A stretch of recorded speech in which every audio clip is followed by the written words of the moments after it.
जिला सुकमा, तहसील कोंटा और पंचायत मरीगुड़ा और गांव का नाम है दुर्गू। यहाँ से बड़े भयावह समाचार आ रहे हैं और वहाँ पे जो हिंसा है वो रुकने का नाम नहीं ले रही है। पुलिस वहाँ कोई काम नहीं कर रही है। हमारे जानने मिलने और उनसे आग्रह और गुहार लगाने के बाद भी वहाँ पे कोई समाधान निकलता दिख नहीं रहा है। ये आप जितने वीडियोस देख रहे हैं ये परसों के हैं और यहाँ पे भरी बरसात में ज़बरदस्ती घुस के उनको मारा पीटा जा रहा है, उनको घर से बाहर निकाला जा रहा है। सरकार बिल्कुल खामोश बैठी है, सरकार का इसमें मूक समर्थन है, इसीलिए पुलिस वहाँ पे काम नहीं कर रही है। अब दोस्तों हमारा समय पानी गले से ऊपर उठता जा रहा है।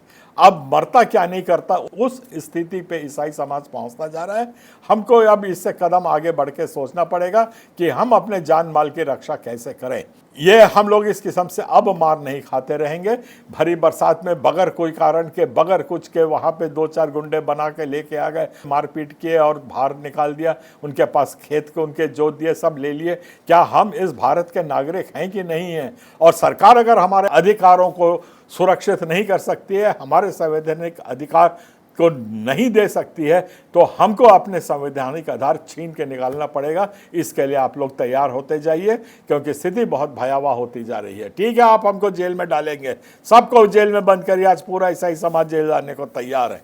कुछ भी होता है चलिए हम लोग जेल जाएंगे, खाना मिलेगा, छत रहेगी। उनको बोलो कि चलो हम लोग, नहीं तो खुद मार्च करो और खुद जेल के अंदर बैठ जाओ, चला जाएगा वहाँ पे। क्योंकि सुकमा अब वहाँ की स्थिति बहुत भयावह होती जा रही है और उसका कोई समाधान निकलता नहीं दिख रहा है।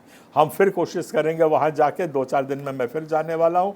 मेरे कम से कम 3 चक्कर वहाँ के हो गए हैं।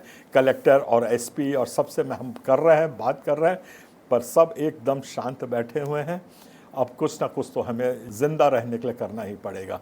तो आप सबको दुआ प्रार्थना में लगे रहिए और अपनी रक्षा करने के लिए आप लोग अपने छोटे छोटे जो आपके चर्च हैं, छोटे छोटे जो आपके संगठन हैं, उसमें बैठ कर के विचार विमर्श करिए कि क्या बल का प्रयोग करना उचित है, क्या हम उतना बल प्रयोग कर सकते हैं जिससे हमारा जान सुरक्षित रहे।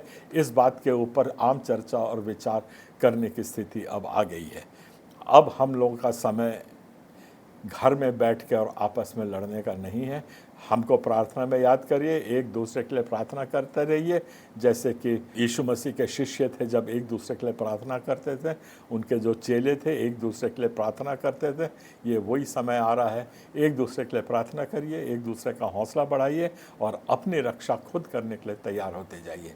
आप सबको जय मसीह, जय जोहार।